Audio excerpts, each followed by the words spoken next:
Hi everyone, welcome back to Tutorials by David, and in this video we will be reviewing the HydroChill Portable AC. Does it really work or is it a scam? Hi everyone, so the Hydro Portable AC is marketed as a compact, affordable way to beat the heat. But does it actually work or is it just the hype? So this little unit combines a fan, humidifier, and cooling system by drawing in hot air, passing it through a water or ice-filled filter, and blowing out cooler air. It is lightweight, use USB power, and energy efficient, making it great for desks, bedrooms, or small spaces.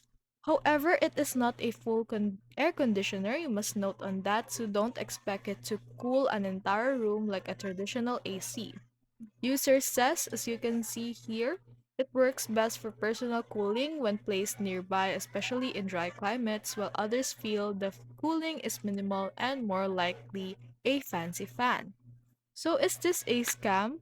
Not exactly. It does what it claims within its limit, but if you're expecting a central AC level cooling, you'll be disappointed.